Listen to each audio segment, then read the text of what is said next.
yung nirarush ako sa emergency room ng asawa ko, literally in slow motion, yung mga screen tsaka movie na real, parang nagpe-playback ang buhay ko dun sa mga mabibigat. Grabe, I went to bed feeling fine and I woke up, I couldn't breathe.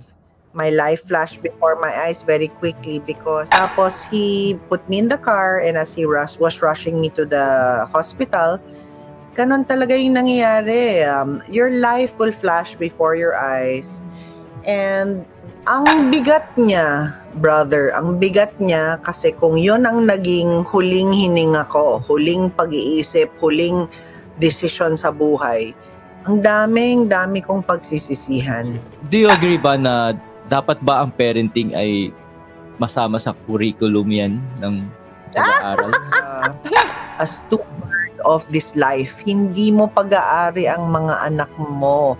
Huwag mong pepe. You know, brother, ang pinaka nakakatakot kasi dito sa usapang pagpapalaki ng anak ay kawawa naman, minamana ng anak natin ang naging kasalanan ng magulang natin sa atin dahil he used to be with the Jesuits. I'm not the reason why he left the seminary. Lumabas na po siya sa seminary. Kilala kami. Kaya malinis po ang konsensya ko dyan.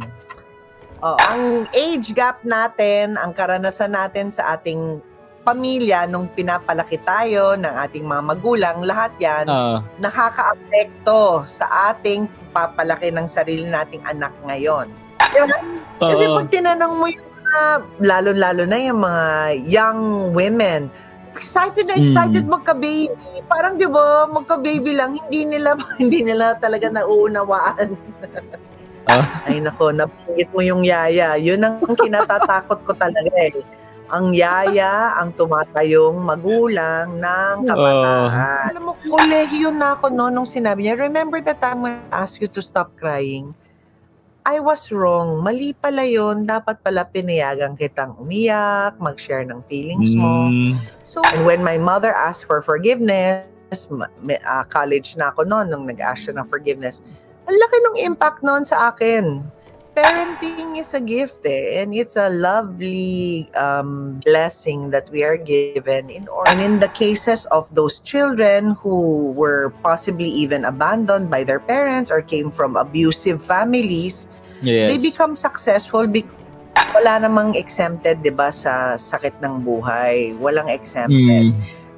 So the only difference is I love the power of sacraments because it is our mother, Evelyn Nazareno, who was actually at her deathbed, asked us to take her to the meeting de Avance. Tuwang-tuwa siya na she was still able to fight for what she believes in.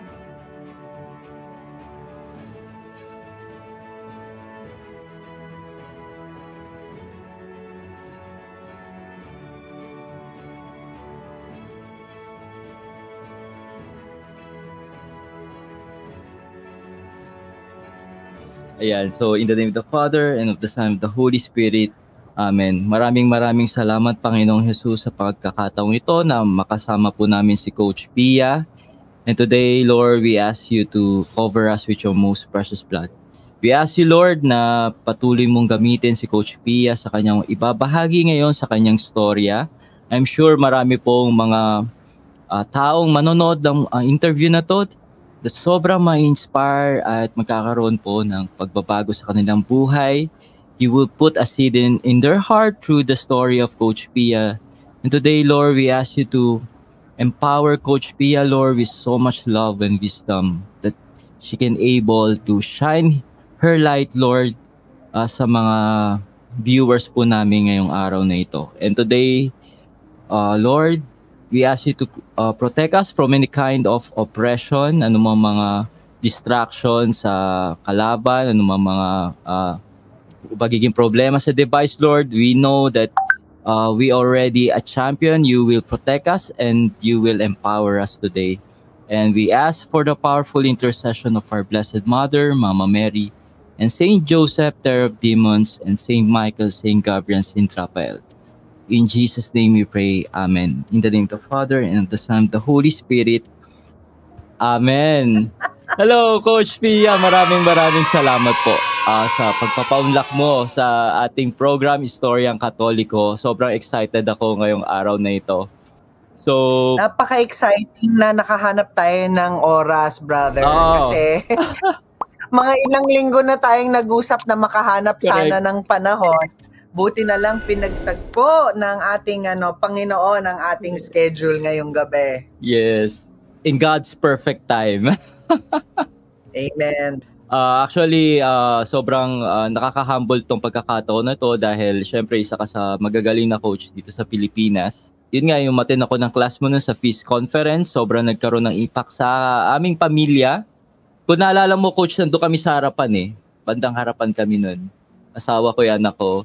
Sobrang naalala ko yun, kaya nga nung nag-reach out ka, sabi ko, talagang sinigurado mong magtuloy-tuloy yung ating relationship. Thank you naman, no? Kasi yun ang nakakapagpanghinayang pagka meron akong panandalian lang, ilang oras lang yon na magkasama tayo. Nakakabitin talaga. Yes.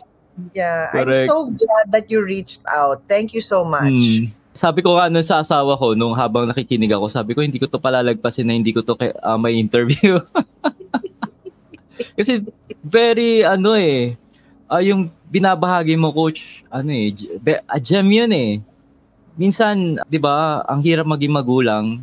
Minsan yung sa simpleng salita lang or napaparamdam sa anak, nagkakaroon ng generational curse sa pamilya eh, no? Ako na-experience ko 'yan. Nagkaroon ako ng mga bitterness sa magulang ko. Pero nung lumaki na ako, doon ko naintindihan. Pero nung bata ako, parang, bakit ganito to? Mahal ba talaga ako ng magulang ko? And pati rin yung wife ko, ganun din yung experience. So, ang galing na nandito ka ngayon para tulungan at turuan kami para pa mas maging mabuting magulang. You know, brother, ang pinaka nakakatakot kasi dito sa usapang pagpapalaki ng anak ay walang magulang na mananadyang sakta ng kanilang mga anak eh. Correct. Diba? Wala. Unless criminal mind ka, diba? Na sociopath na alam natin na merong mental health issue na talagang gusto mong manakit, sadista ka, diba? Pero kung titingnan mo lahat ng magulang, ang mga pagkukulang natin ay dahilan rin lang nun ay may sarili tayong mga sugat na hindi nahilom, kaya napapass on nga, katulad ng sinabi mo, na kawawa naman, minamana ng anak natin ang naging kasalanan ng magulang natin sa atin dahil hindi natin alam kung paano yon i-heal. That's why in the very, very short lang yung time natin together, nag-real talk talaga tayo, di ba? Na natin na meron talagang mga pagkakataon na we may not like our children. It happens. You might not like them, but it doesn't mean that nako-compromise yung love natin sa kanila. The same way, yung mga magulang natin, mga ka-faith, di ba? Nung sila naman nagpapalaki sa atin, they may not have liked us all the time, di ba? Pero they did the best they could also by raising us, and they still loved us in their imperfect ways. Kaya it's really through faith. Kaya yung mga usapang ganito, Brother Adrian, sobrang halaga. It's really through faith that we're able to find healing. Because we, in our imperfection, mahanap talaga natin na it's not success, or parenting is not a destination, it's a journey. Ang ganda nun, ha? Yeah. A big part of that really is understanding kung saan tayo nanggagaling at aminin natin pag nagkakamali tayo na okay lang naman magkamali bilang magulang. Humingi tayo ng tawad. Humingi tayo ng tawad sa mga anak natin. Big word, sorry. Pero hirap niyan. Di ba? Hihingi kang sorry sa anak mo. Di ba? Mahirap kasi lalong-lalo na kung hindi mo naranasan na ganun ang naging magulang mo sa'yo. Correct. So parang, di ba, uncomfortable siya kasi nanay ko nga hindi nag-sorry sa akin. Ako magsasorry sa anak ko. No? Yun. We really, yung pagiging magulang ngayon, napaka-complex kasi, brother. yung kanilang internet, yung kanilang exposure to so many things really stresses out the youth of today. In fact, kakagaling lang namin ngayong hapon, meron kaming gathering, ang mga kausap namin, mga teenagers na sa youth programs namin, sa Alon Academy, dyan sa OneCore. Pinag-uusapan namin at inaamin nila yung kanilang mental health concerns. Wow. Dahil kahit, brother, isipin mo kahit daw sa bahay kasi pag nasa hapagkainan sila, minsan hindi sila nag-uusap magpamilya, no? Ang lungkot kasi kung yung magulang tsaka yung mga bata nakatingin sa cellphone, kahit na sabay-sabay nagsasaluhan, hindi sila nag-uusap. Paano ngayon magkakaroon ng safety within the family? Kung saan sinabi ng Panginoon, 'di ba? Dito tayo sa pamilya natin. It is in this family that I will experience and share the love of the Lord, 'di ba? Experience Amen. and share the love. And if the family is not communicating, hindi tayo komportable sa isa't isa, hindi mo ma-expect yung mga bata na they will be able to manage the stress of the world because wala silang nararamdaman na support from their families. Actually, yun nga, no? Tama yung communication, which is the key sa lahat ng mga problema. Kaya yun nga, naging magulang ako talagang, siguro parang I struggle on that. I seek mentor, I learn. Binababa ko talaga yung pride ko, especially times na kailangan ko talaga mag-sorry sa anak ko. Mahirap pero kailangan kong gawin. Yung ganon. And we're thankful dahil nandito ka ngayon at marami ka pang ibabahagi sa amin para dyan, Coach. Iniisip ko lang na gusto kong maglabas ng notes ko nung time na ulit tayong nag-usap. Baka sakaling meron tayong Sure. Maganda. Habang nag-uusap tayo, gusto kong balikan yung ibang mga shinare ko nung time na yon. Pero grabe may yan, mga pwede naman nating simulan yung sa questions or outline mo muna, although nandito sa harap ko yung Sa ating mga viewers na first time ka lang siguro nakita ka ngayon, pwede siguro magbigay ka muna, Coach, ng short intro about yourself. Sino ba si Coach Pia?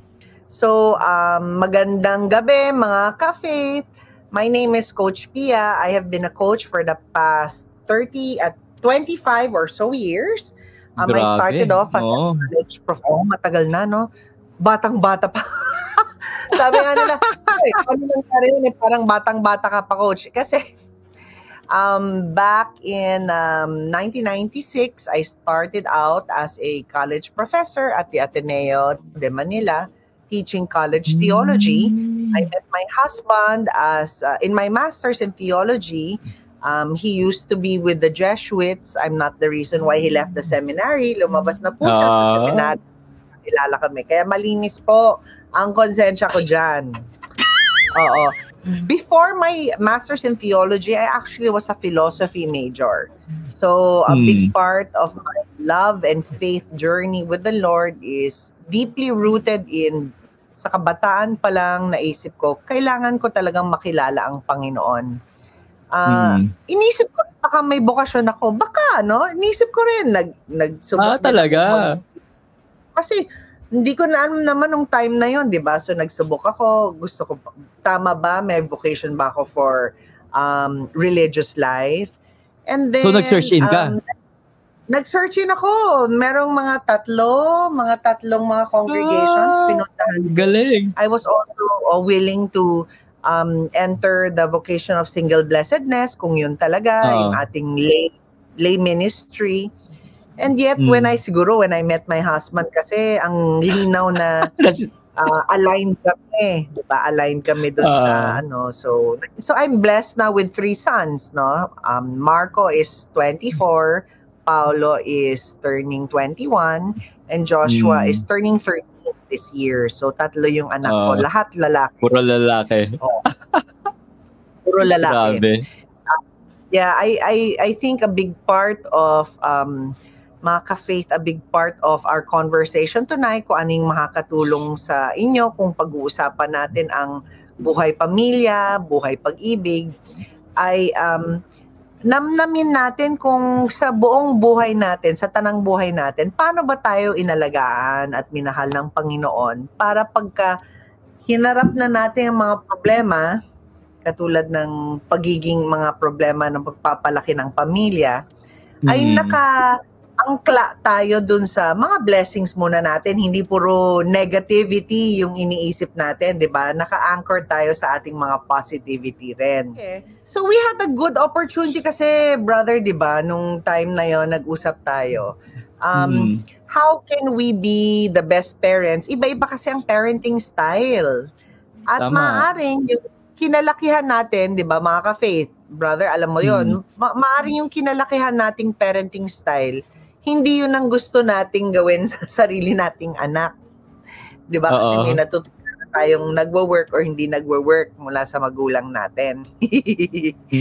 Kaya, I always begin with appreciating who you are. So, at One Core, yung kumpanya ko na 15 years old na, you can follow us on social media at theonecore.com.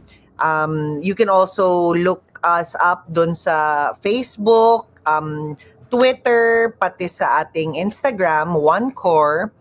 Ang tagline namin is, focus on what matters because you cannot give what you do not have. Punuin mo muna yung sarili mo. Kasi ganun, di ba? Ganun din ang sabi ng Panginoon, remember that I have loved you first. So start with that love of the Lord. Do not try to be something that, madalas kasi people try to become perfect. People try to strive for, di ba? Ganun kaya nababurn out. But we cannot give what we do not have kasi we're human. We have to constantly nourish ourselves, kilalanin sarili natin, so that when you're the best version of yourself, you can be the best parent to your children. Yun. So, I grew up with a family. 5 kaming magkakapatid, bro. 5 kaming magkakapatid. Wow. So, natutunan ko lahat yun. Kasi, bro, kasi bunso ako for 10 years sa tatlo. Oo, bunso ako for 10 years. After 10 years, sinundan ako ng 2 kapatid na lalaki. So, naging bunso ako, naging middle child ako, tapos ako ang nag-alaga dun sa 2 nahuli. So, parang lahat na subukan ko, bunso, gitna, panganay. Panganay, kasi, tama. Ganun ang nangyari sa akin, no? So, bro, ilan kayo magkapatid? Kayo? 3 ako panganay. 2 babae yun, oo. 2, ay, only boy ka, brother. Yes. Alos magkakasunod lang kami. Talaga. So ilang taon na agwat nyo, brother? Yung sumunod sa akin 1 taon lang, tapos yung bunso mga 3 taon.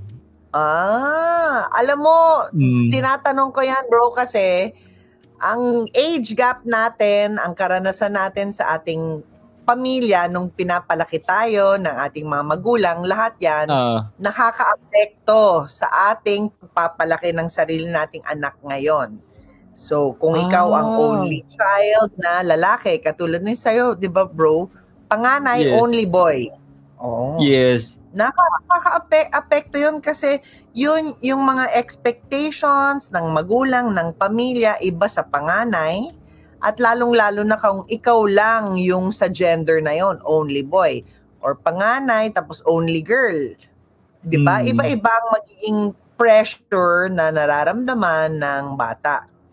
So, sa'yo ba, bro, naramdaman mo ibang trato sa'yo, ibang trato sa mga sisters mo? Yes, coach. Sobrang ibang-iba. Yung feeling ko nga, sabi ko, parang nung time na yun, baka mapanood ng magulang ko to, no? Parang mahal ba ako ng mga to? Siguro mas real talk sila magsalita sa akin, mas masakit, ganyan. Yeah. Natural yun, sa kultura natin, parang ang babae, kailangan ingatan, di ba? Iingatan, pati yung wag parang iwas dun sa words mo, pati yung punishment, baka hindi kasing the same, yung disciplining. Pero sa lalaki, lalo na kung panganay, minsan, grabe ang expectations, ang standards. Di ba, brother? Parang ganon. Sobra. Tapos, sa pinaka naging mahirap pa, nung nung naging single dad ako after nung 21 ako nun, coach. So Wow. parang Oo. so doon nagsimula lalo yung struggle ko sa kanila. Kasi nakatira ka ba sa kanila noon? Yes, oo.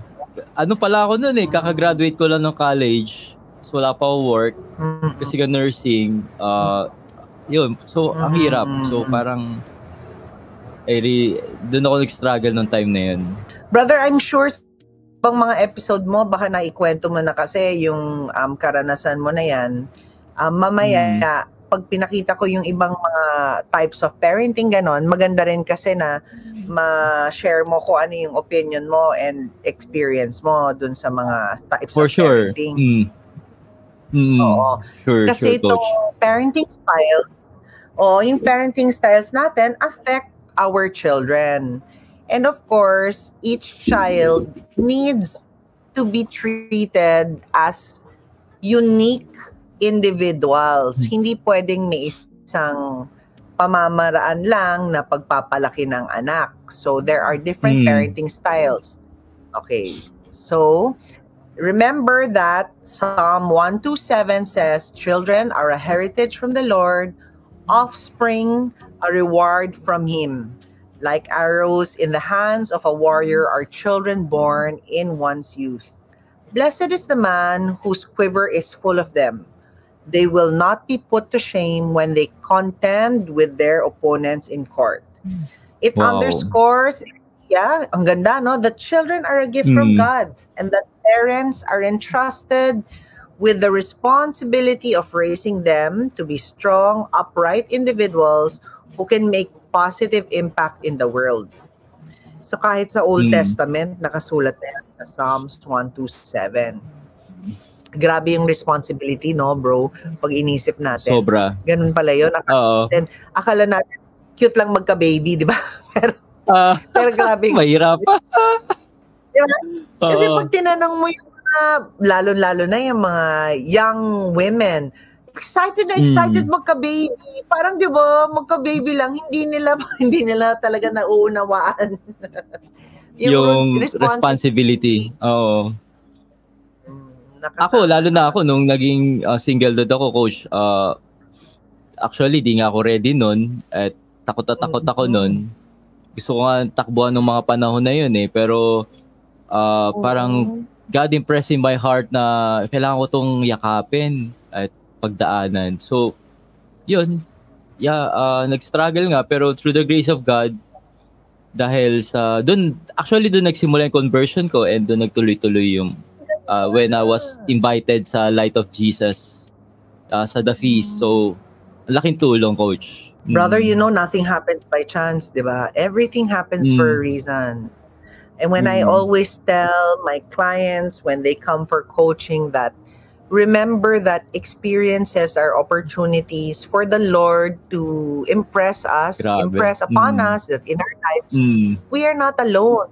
Because the Lord has said, in every struggle that you have, I am there beside you. I am your...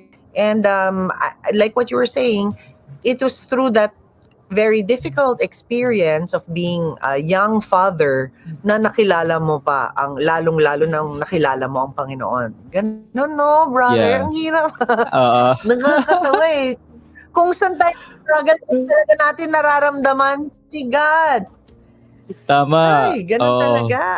Tuwing mga rock bottom kaya natin, yung Coach. Kaya nga, brother at mga ka-faith, if you are experiencing some struggles, some desolation, or yung mga mahal nyo sa buhay are experiencing struggles or desolation, tandaan nyo na opportunities yan na lalong maaninagan natin, makita natin kung nasaan ba talaga ang pagmamahal ng Diyos, kung ano yung pwede nating sandalan.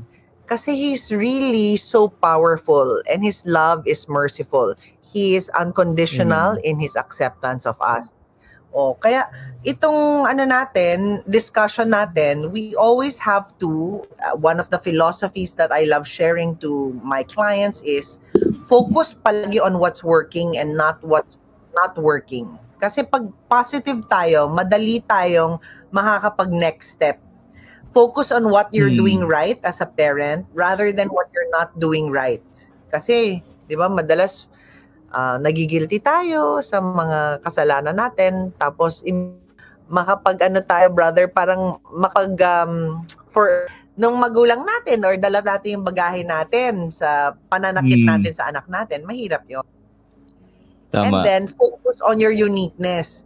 Brother Adrian, baka nung bata kang tatay, nung time na yon, na catch mo yung sarili mo na baka you were comparing yourself also to fathers, di ba? Bakit yung ibang tatay, gano'n? Bakit yung ibang magulang, gano'n?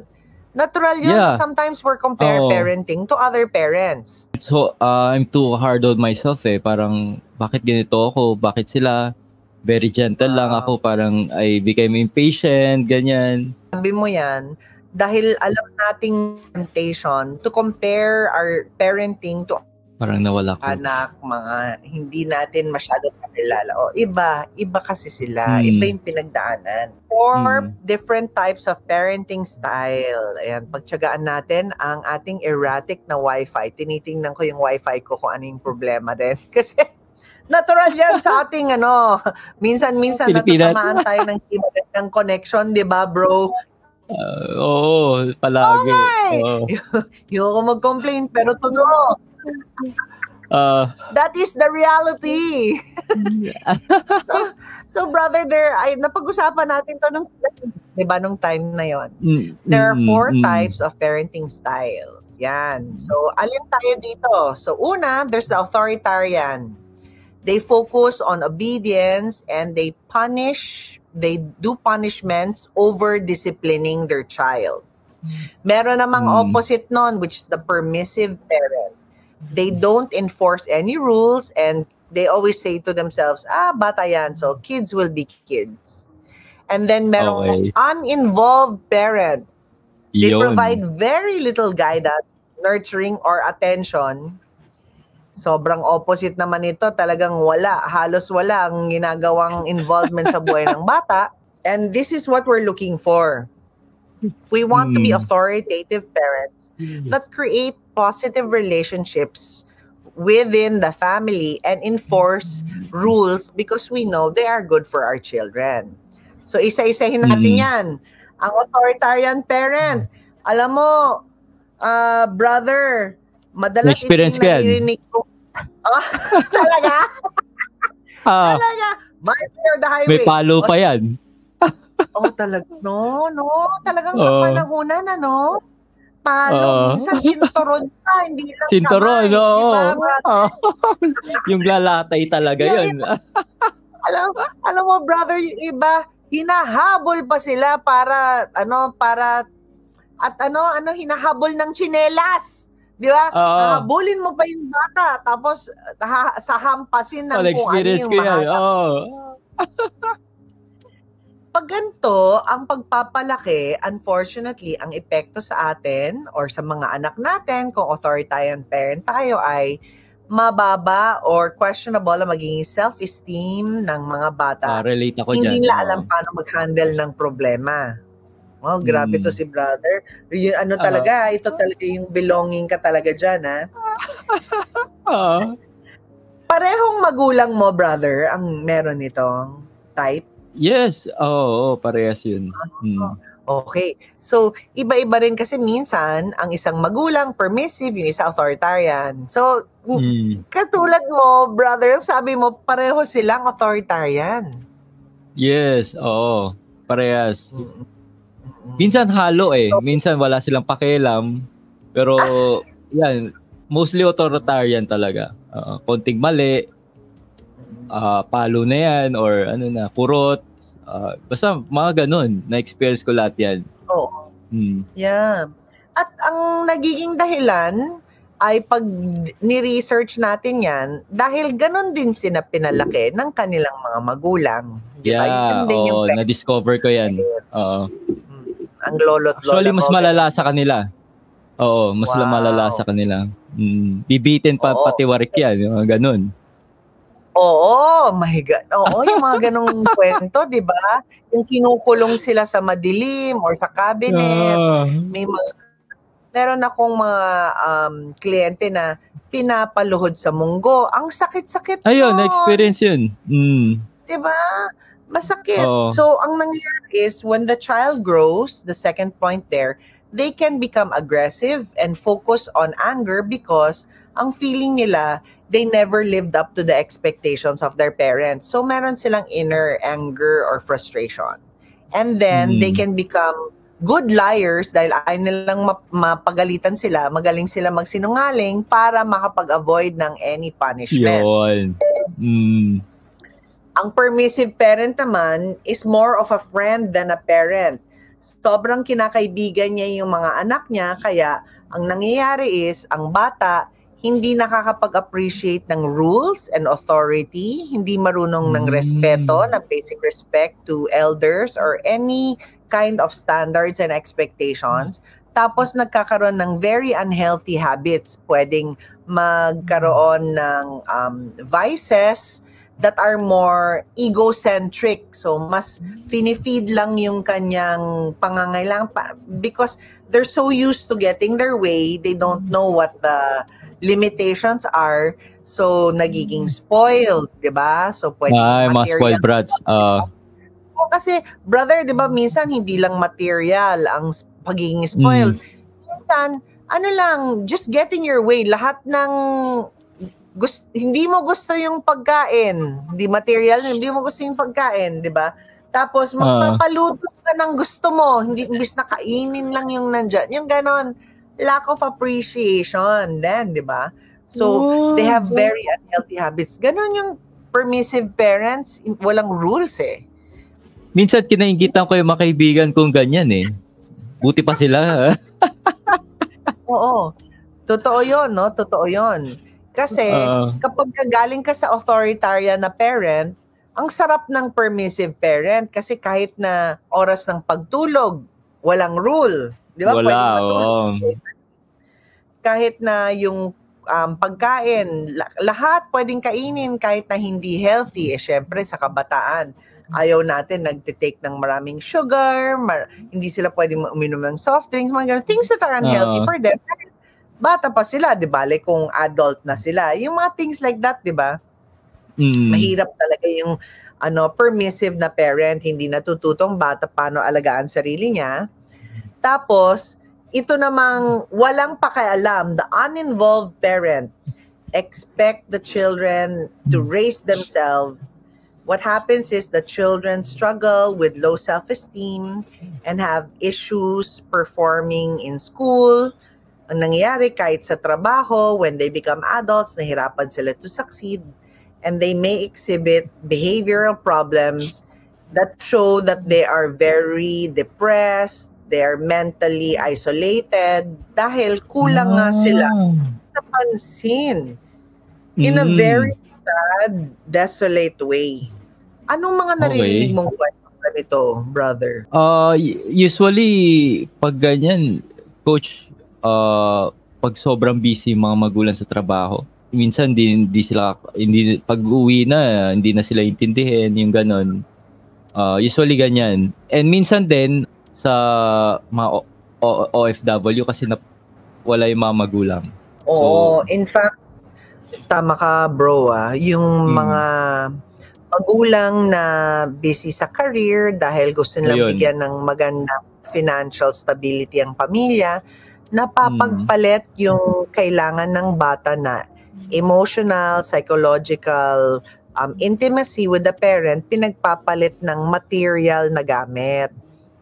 At yun yung talagang delikado kasi imbis na maging present tayo sa mga bata, sinisigurado na lang natin na kung mayroon silang kailangang gamit, diba? Gamit lang. Kailangan ba ng rubber shoes? Kailangan mo ba ng bagong gamit sa school? Kailangan ba ng cellphone? Ganun. Yun na lang ang binibigay. So, because mas madali yun bilhin kesa maging involved sa buhay ng bata. At yun yung mga nakikita natin. Unfortunately, di ba, brother, ganun yung nangyayari. Yeah. Maraming akong kilala niya na kahit parang well-off naman siya, lahat ng gamit, depressed pa rin. Very, emo. very sad. Yeah.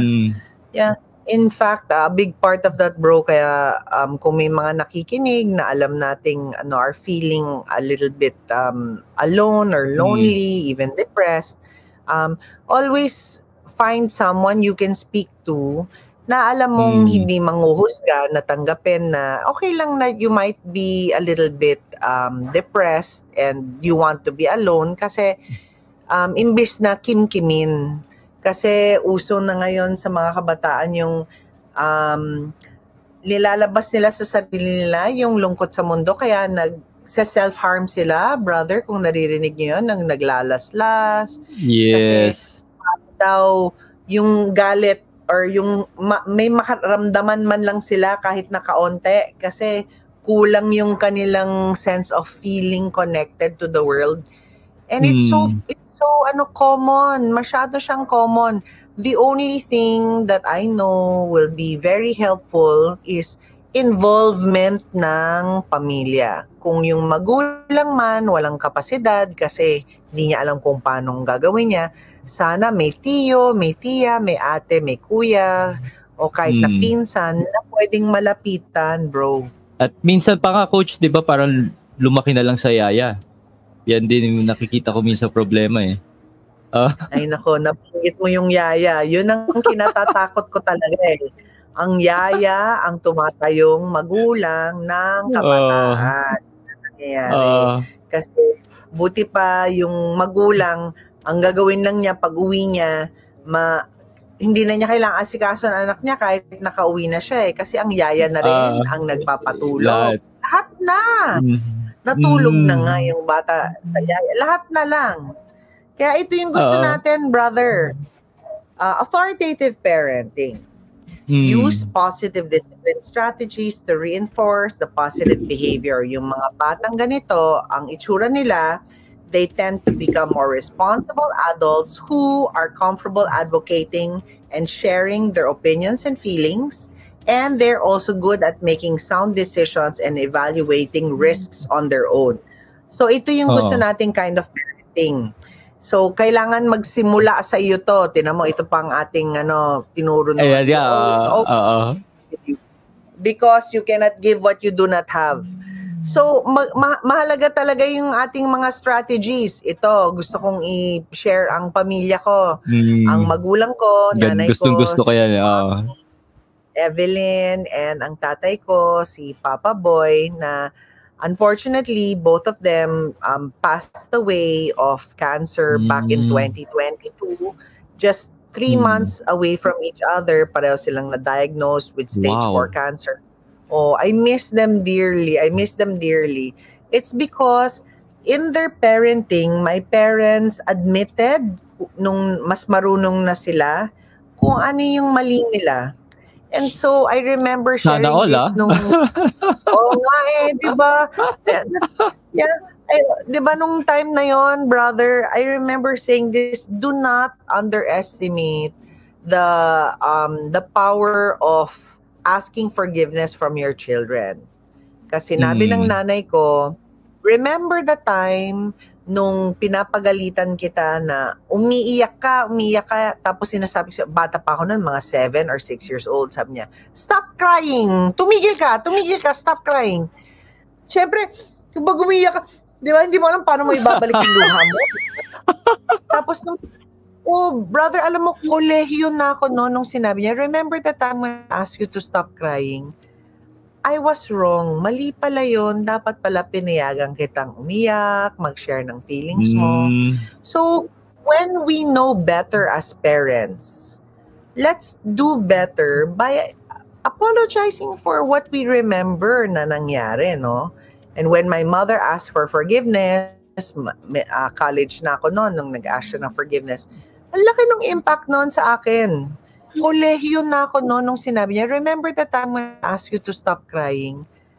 I was wrong. Mali pala yun. Dapat pala pinayagan kitang umiyak, mag-share ng feelings mo.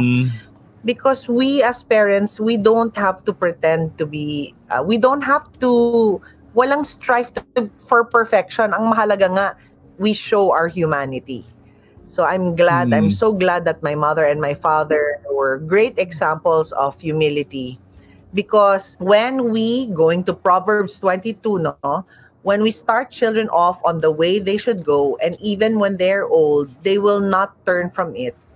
It's because we as parents show what kind of model it is to be a follower Amen. of Christ, even as sinners. Even as sinners, di ba? Tingnan nyo, yung napili ni Kristo na sumunod sa Kanya, hindi naman perfecto. Unang-una na si Pedro doon, di ba? Siya pa ang naging sandigan ng ating simbahan. This Proverbs 22 emphasizes the importance of teaching and guiding children in the righteous and virtuous path even from a young age, and the hope they will continue to follow it even as they grow old. For them to love, to continue to grow, bilang magulang, pakita rin natin that we are willing to learn new things. That pag may bago na tayong alam, kahit mali tayo noon, di ba, brother? Faith, kailangan ganun, no? Tuloy lang, huwag tayong magdalawang isip na humingi ng tawad at magsabi sa anak natin na continuous lang ang growth natin, we're human kasi. Ano sa palagay mo, brother, ang magandang halimbawa niyan? May mga nagdadalawang isip ba? Sa opinion mo, dito na humingi ng tawad sa mga bata? Yeah, kasi may kilala ako di ko na sasabihin ko sino. Sinishare niya sa akin palagi na yung tatay niya, kahit na maalam niya mali, talaga pagpipilitan na sasabihin, ako ang ama dito, kaya dapat ako masusunod. No, kahit na alam niyang nakasakit siya, pero never talaga siya nag-sorry. Simulang bata hanggang ngayon, parang ganun, coach. Nakaka-stress talaga yun, brother. Kasi pag inisip mo, breadwinner diba? Pa siya. Breadwinner pa yun. Nagsishare. Tapos yung tatay. Ang hirap talaga nun, bro, kasi pag nakakakita ko ng magulang na ganyan, kita mo talaga sa mukha may stress. Mabigat, ang bigat nung dito, ang bigat nung dito, ang bigat na dito. Relate ako. Yung itsura niya. Very stiff. Iba yung itsura niya. Kasi kapag ang hindi natin tinatanggap ang unang sinabi ng Panginoon that my love for you is everlasting. I am a merciful God. Pag hindi natin magiging sandigan yon, we always feel like we have to be perfect, we have to be better. Imbes na tanggapin that sometimes we will make mistakes. And when we admit that we make a mistake, tapos we're able to forgive ourselves, then we are really living and are able to be the witnesses to the Lord's love. Kasi kahit tayo, pinapanood natin yung sarili natin, mapapakita natin sa ibang tao na hindi naman pala kailangan na magpanggap, 'di ba? Magpanggap. Ang magulang kasi palaging merong burden to look like you know everything, 'di ba? Pag tinanong sa iyo ng anak mo may tanong yung anak mo, kailangan alam mo yung sagot. Parang may ganung burden. Kailangan acne. Alam ko. Ano yung sabihin mo, bro? Alam ko na yan. Yung acne, alam ko na yan. Ang galing. Gusto ko yun ngayon ko lang yan alam ko na yan, ang ganda. Narinig ko palagi sa mga seminar yan acne. Alam ko na yan. Yes, alam ko na yan. Parenting is a gift and it's a lovely blessing that we are given in order to continue to experience the Lord's love and to share the Lord's love with the very innocent souls of our children.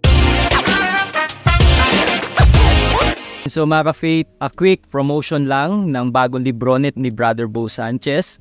Multiple income streams, How I Created 7 Money Machine, and How You Can Too by Brother Bo Sanchez. At kung di nyo po kilala si Brother Bo Sanchez, sino bang hindi nakakakilala sa kanya na isang sikat na Catholic preacher influencer at motivational speaker. At kilala rin si Brother Bo Sanchez na isang magaling na financial teacher, kaya sinulat niya itong multiple income streams. Good news mga faith na itong librong ito ni Brother Bo Sanchez ay libre lang po ito.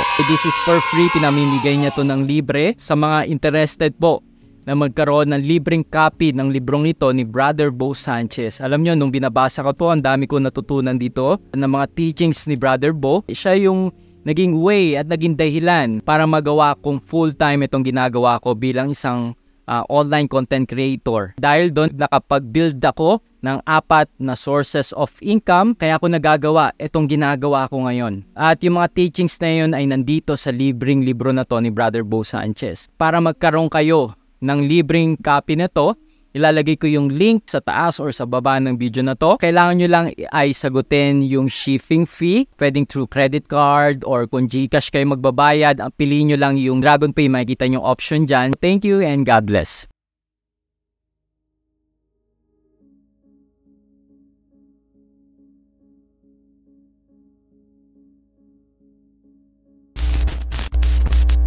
May tanong ako, Coach. Di ba nabanggit mo yung kanina yung mga types of parenting. Pero may napapansin ako na there are mga bata na nagiging successful kahit lack of love sila. Paano minsan ganun? Meron nagkaroon ng research study about that.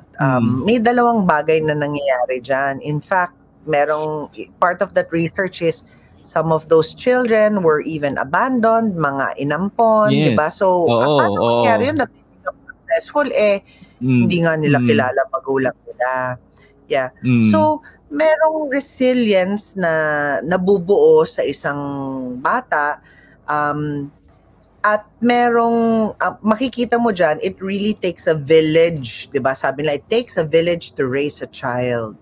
And in the cases of those children who were possibly even abandoned by their parents or came from abusive families, they become successful because there is a deep desire for a difference in their life na maiba. Kumbaga, gabi, it's night, it's dark. Gusto nila hindi na sila bumalik sa darkness.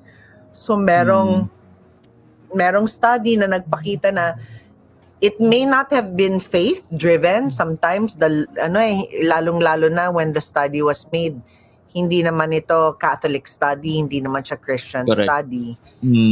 Pero kasi, yung naka-surround sa mga kabataan ito na mga mentors, mga tao na nag-aruga sa kanila to show them the right way, there was one or more role models na kung saan nabigyan sila ng pagkakataon talaga to become successful. Pero ang hindi nakikita, brother, salamat sa tanong na yan. Ang hindi nakikita dun sa kwento nila ay yung therapy, psychological, emotional, spiritual therapy na kinailangan ng mga taong to para talagang harapin yung rejection na naranasan nila sa buhay nila, yung sakit at abuse na naranasan nila. There was so much healing that was not shown naman in the story. Pag tinignan mo yung story, parang puro success lang. Pero they really had to have, there was an awakening to the seeing themselves. Kaya nga, balikan natin yung slide ko kanina that you cannot give what you do not have. They had to understand their pains, their wounds. So there was a need for therapy. At hindi yun palaging lumalabas sa mga kwento. Hindi yun lumalabas palagi. Yes. Sobrang relate ako dyan kasi nga sobrang broken ako nun eh. Sobrang alam ko nandun yung may matinding galit sa puso ko nun. Pero through prayers, meditation, sobrang laking tulong sa akin yun. Actually, parang, especially meditation, coach, doon ko parang mas, nagkaroon ako ng healing nung time na yun. Sobrang helpful. You know, brother, what I love about what you're saying is na-emphasize that pain in life at lahat ng paghihirap sa buhay, magulang karanasan natin bilang anak at ngayon bilang magulang. Wala namang exempted, 'di ba, sa sakit ng buhay. Walang exempted. So the only difference is how do you now respond or care or nurture yourself amidst the difficulties of life. Yung iba nagiging palaban kasi alam nila mahirap ang buhay. So parang palaban, gusto nila palagi nang ipag-away o mainit lagi ulo nila. Yun yung impact. Yung iba naman, ang nangyayari is pinapadaan lang nila yung buhay nila kaya nagiging permissive sila. Yung palaban, yung authoritarian na parent, 'di ba? Pero yung gusto natin, yung mangyari is kaya natin matuto. So the authoritative parent, what we do is we learn and we are willing to become better and we find different techniques in order to become the best version of ourselves.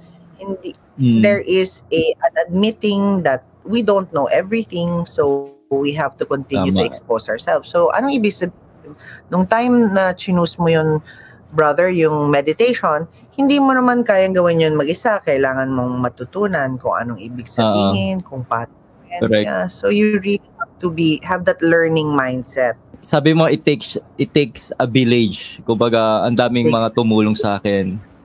Mga role model na couples, leaders, lay leaders, mga pare. So, lahat yun. And especially Sacrament of Confession, Coach, sobrang yun din masasabi ko, healing, yung na sobrang healing. Yung sinasabi mo yung galit mo sa pare, doon ako naka-experience. Yun yung nakatulong sa akin. You know, brother, I wish magandang discussion yon around sacraments kasi yun yung tinuturo ko noon sa kolehiyo ng theology ko. I love the power of sacraments because it is our concrete manifestation of the Lord's commitment to us through the sacrament of confession, lalo na yung Holy Eucharist, where the Lord has said that I am with you, through accepting the body of Christ, that He is one with us. As human beings, kasi we need tangible experiences such as sacraments in order to feel the realities. So, even if hindi pwedeng puro faith lang. Utak natin, alam natin, exactly, hindi pwedeng dito lang. Kailangan meron tayong connection. And sacraments really allow that. The sacred scripture and also the traditions of the church allow that. Yeah. I really think that parents today, if they have not been surrounded by opportunities like yourself, brother, na maganda yung mentors, yung community, just continue to, mahalaga is, wag mapagod maghanap ng tugma na tulong. Kasi sometimes, matching din yan, di ba, bro? Merong parang hindi nagwo-work. Hindi yun yung tamang mentor, hindi yun yung tamang tutunan. Hanapin mo lang yung magwo-work. The Lord will lead you, to that person that He knows will be the best influence in your life. Naalala ko yung quotes na when the students are ready, the teacher will come. Yeah, that's right. When the student is ready. Yeah. Thank you for bringing that up, bro, kasi minsan hindi lang ready, kaya hindi lang time.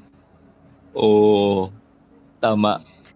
Kasi nandun naman yung sinasabi, like the teachings of the Bible or the Lord's love has always been there. Pero hindi lang natin timing. Wala pa sa timing natin. We're not willing to hear it yet. And what I love about what the Lord says is, He will continue to court us. Just like the lost sheep among the 100, yung 99, iiwanan niya, hahanapin niya yung nag-iisa. Parang yung prodigal son, diba?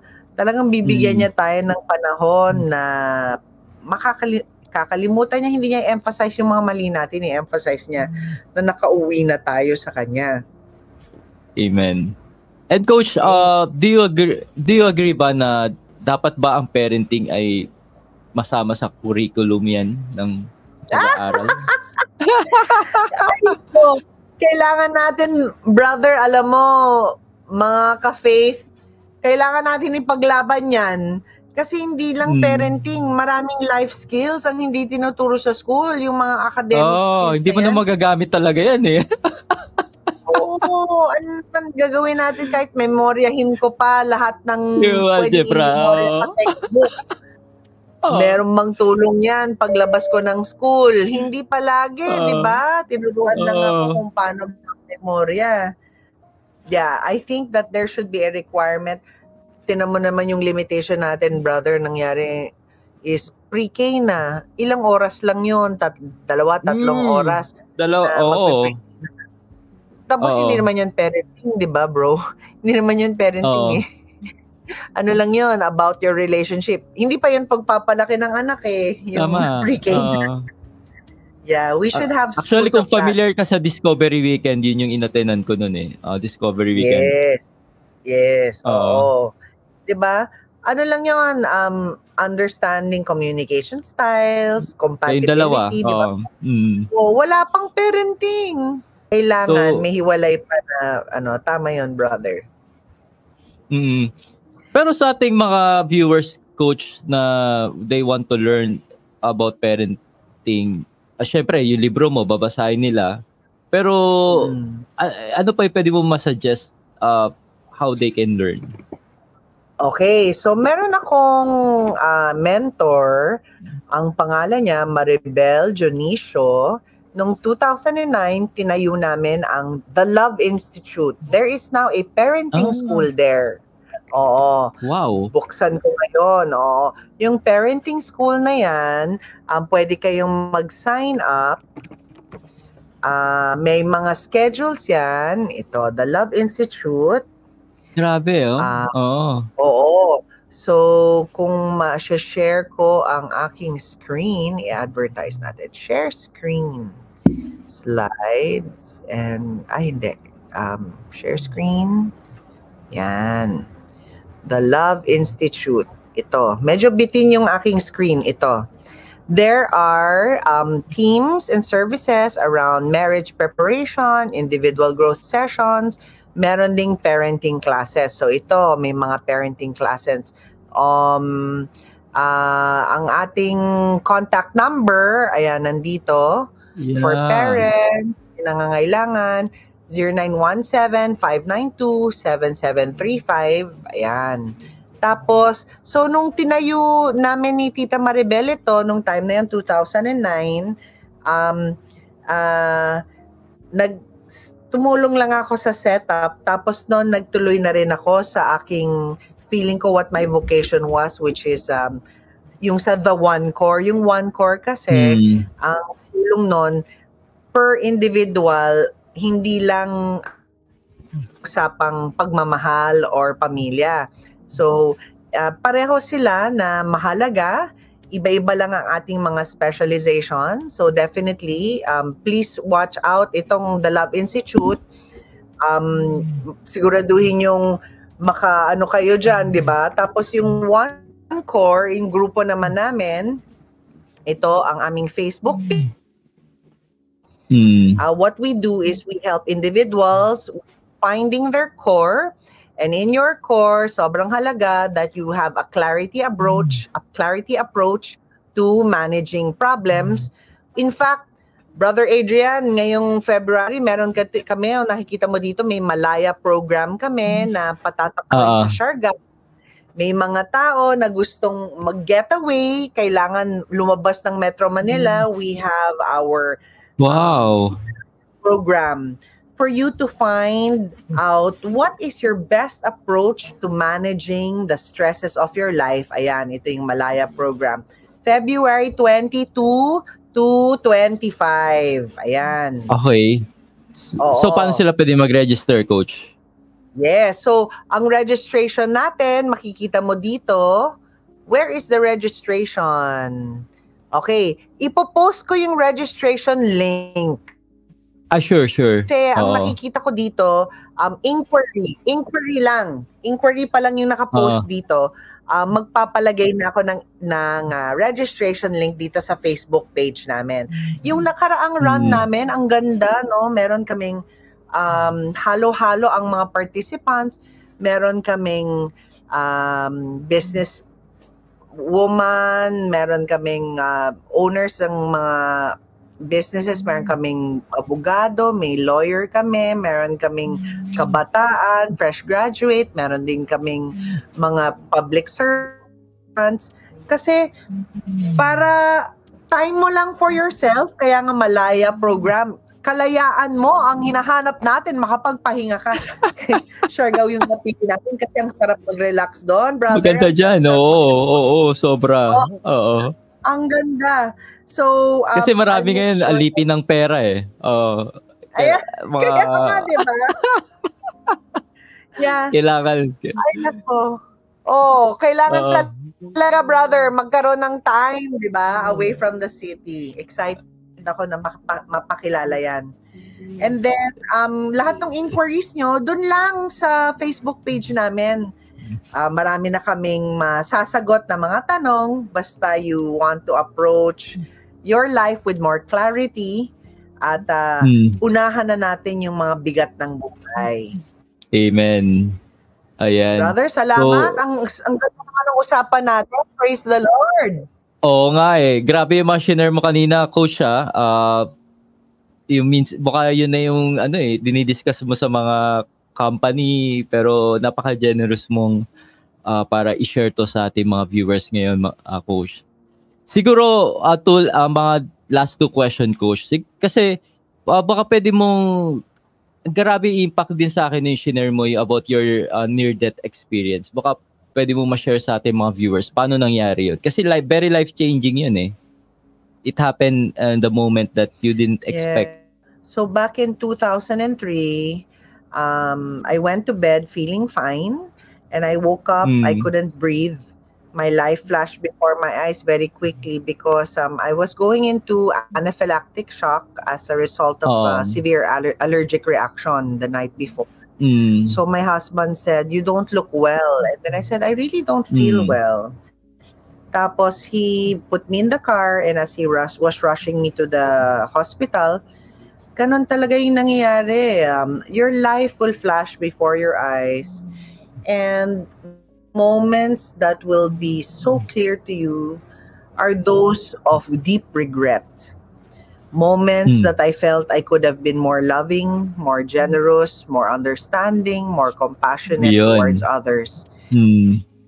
Instead, I was selfish. I was egocentric. I wanted to put myself first. Yung moments of regret kasi katulad nung nangyari sa akin, bro, hindi naman siya na-diagnose ka, may sakit ka. I went to bed that evening, the evening before, I was feeling fine. And then when I woke up, I breathed. You know, our life kasi is not promised, no? Mortality is real. And then when you look at it in the context of not knowing if later is even going to be around, because some people, diba, they have accidents, or in my case, I just woke up, I couldn't breathe. You know, every moment is a gift. And so when you think of every day and every moment as really a clear opportunity to still speak positively, create positive interaction and in the world, it is because in our faith, we believe that our life is not ours. So, hiram lang sa Diyos ang buhay. At kung hiram lang sa buhay natin, paano ba natin talaga pwedeng maging inspirasyon or possibly even instrumento ng pagmamahal at mission at ng ating Panginoong Hesukristo, yung lahat ng decisions natin sa life natin. How can we bear witness to the Lord Jesus' teachings? And yun, it again puts into context what parenting really is, di ba? That you are but a steward of this life. Hindi mo pag-aari ang mga anak mo. Huwag mong personalin ang kanilang buhay. Hindi ATM ang anak. Di ba? Hindi mo pag-aari. At maraming mga magulang, pinipersonal nila yung mga bata. Yung tinatrato nilang extension ng kanilang pagkatao, mga anak nila. O di kaya, nag-away talaga sila sa anak nila imbis na turuan, arugain, di ba? At talagang you nurture them to be great individuals and servants of the Lord. Ang nangyayari is inaangkin, di ba? We try to own them and we try to limit them because we feel that they are our property, our, di ba? Literally, we own, di ba? At alam natin na investment. Yun, that's the great investment. Yun pa, investment.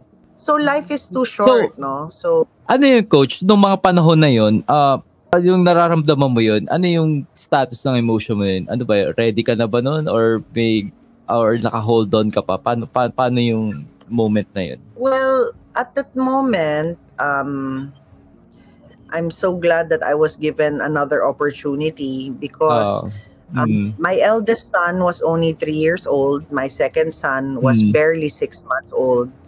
And I was 29. I was only 29 years old. This year, I'm turning 50. So when you look at it, that was 30 years ago. 20 years ago. Kasi, 20 years ago na yung near-death experience ko. Ang bigat niya, brother, ang bigat niya kasi kung yun ang naging huling hininga ko, huling pag-iisip, huling decision sa buhay, ang dami kong pagsisisihan. At that time, I was more focused on spending money for myself rather than spending money and helping the less fortunate. I was more fortunate. Wow. So yung parang, kaya nga yung slow motion yung nirarush ako sa emergency room ng asawa ko, literally in slow motion, yung mga screen tsaka movie na real, parang nagpe-playback ang buhay ko dun sa mga mabibigat. Grabe, Oo, ganun talaga. Kasi pagsisisihan mo yung times na pinagastusan mo yung sarili mo ng kung ano ba yung mga mamahaling mga gamit na yan. Imbis na nakatulong sa iba. Na yung perang yon na itulong sana sa iba. So, I'm so grateful that because of that near-death experience, so many things fell into perspective for me. No? And there's so much clarity in my life, and I attribute that clarity to the fact that my life is my mortality is so real, and I want to make sure that I make decisions today that I will not regret because tomorrow is not promised. Amen. That's why nandito ka ngayon, Coach, sharing this experience because of what happens to you many years ago. Iba talaga no? Minsan dyan yung mga rock bottom natin, challenges, yan yung parang ginagamit ni Lord para maging daluyan ng grasya at blessings sa maraming tao, which is, I'm sure dahil di nyo yung nag-motivate sa'yo, Coach, para i-pursue yung ginagawa mo ngayon para tulungan yung mga individuals. You know, Brother Adrian, the time na nagtagpo tayo, ilang oras lang yon, mga an hour and a half at the most.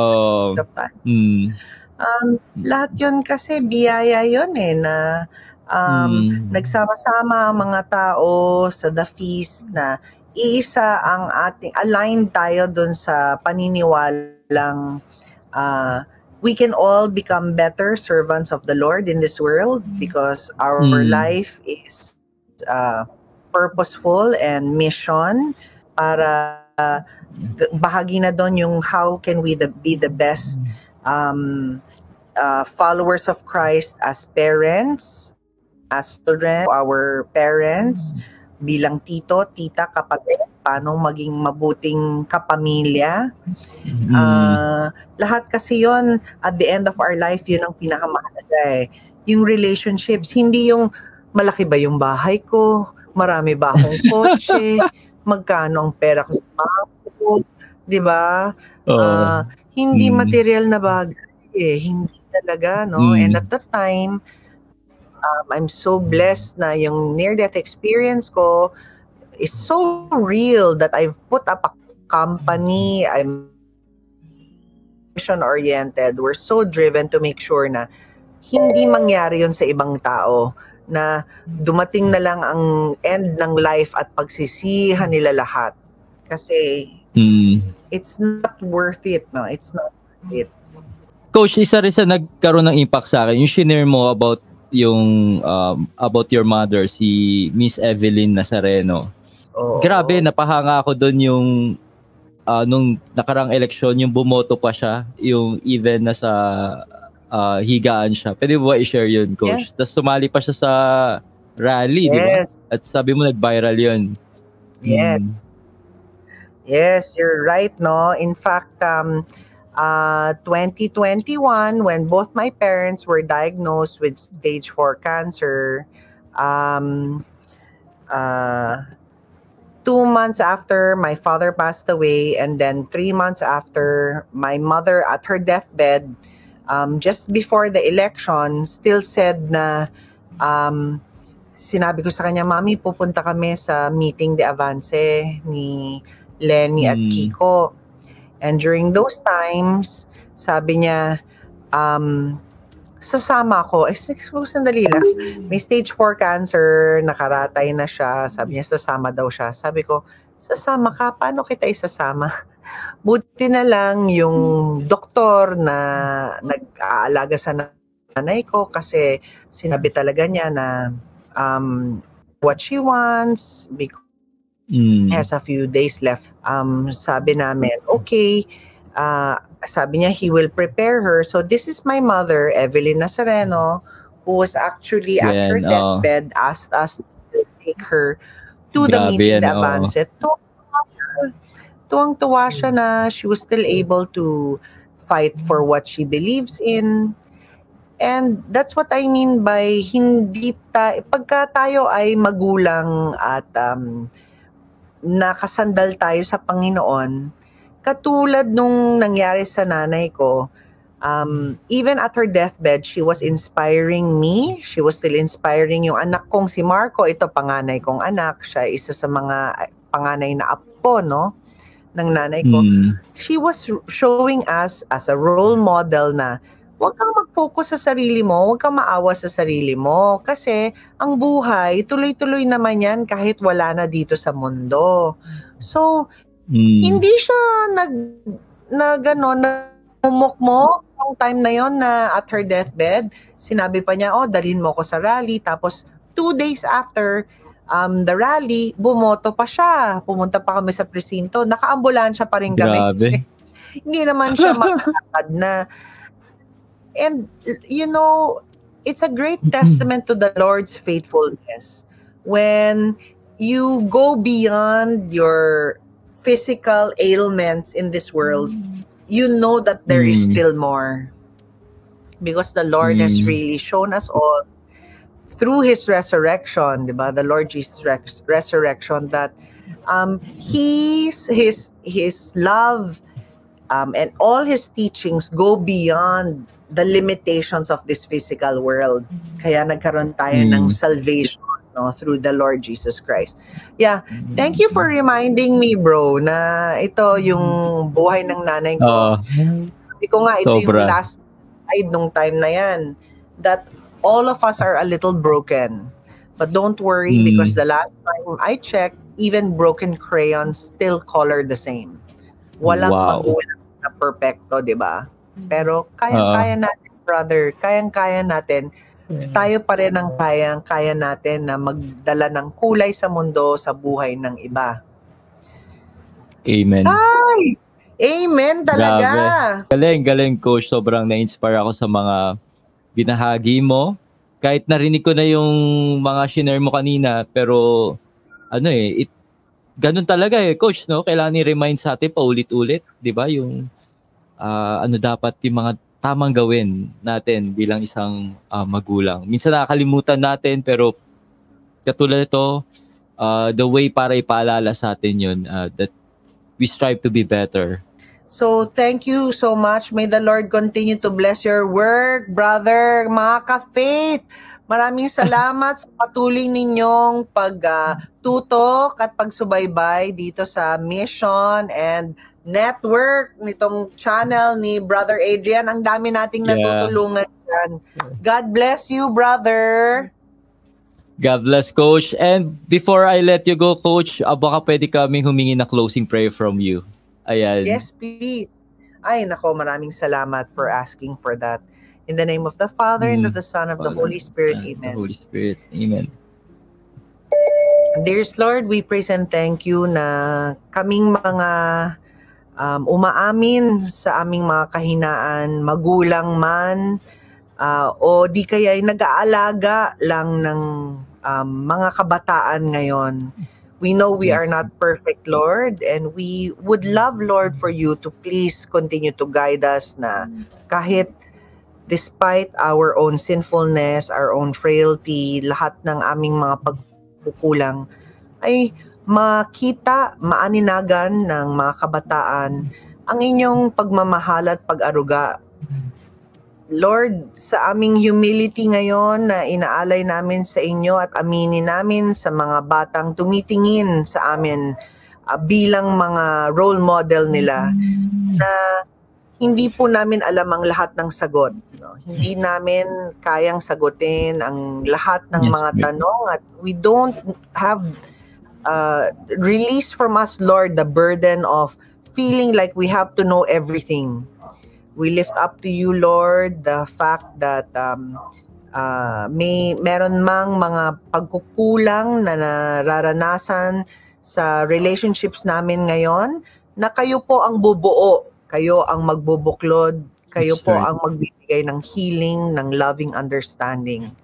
And through the intercession of our dearest Mother Mary, who shows so much love, aruga yung pagyakap ng aming dearest Mother Mary, may our families always experience forgiveness, your nurturing, and your light. Lahat ng ito ay inihiling namin sa ngalan ni Hesus Kristo. Amen. Amen. In the name of the Son, the Holy Spirit. Amen.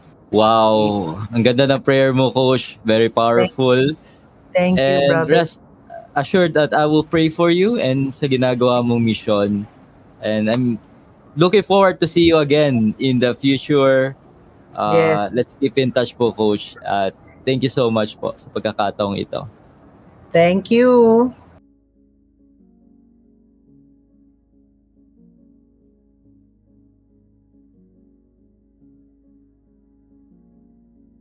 Gusto mo bang maging isang online missionary? I'm sure sobra ka na-bless at na-inspired dito sa vlog or interview na pinanood mo ngayong araw na to. Alam mo, bilang isang online missionary, hindi ka lang basta dapat nag-like or nag-comment dito sa pinanood mo ngayon. Make sure na i-share mo to sa mga friends and relatives mo. Kasi naniniwala ko, di ba, na-bless ka naman dito, na-inspire ka dito sa anumang mga natutunan mo habang pinapanood mo to. Make sure na i-share mo to sa mga kakilala mo, sa kamag-anak, kaibigan, or even sa strangers, sa newsfeed mo, sa Viber, sa Messenger, or etc. Dahil nagkaroon to ng impact sa buhay mo, dahil marami ka natutunan dito, so I'm sure na yung mga tao makakapanood nito ay magkakaroon din sila ng same blessing na naramdaman mo. We will spread the good news, itong inspiration na to sa maraming tao. So, para maging isang online missionary ka, mga ka-faith, marapat lang na i-share mo to, itong vlog na to or interview na pinanood mo ngayong araw na to. Okay, so thank you and God bless.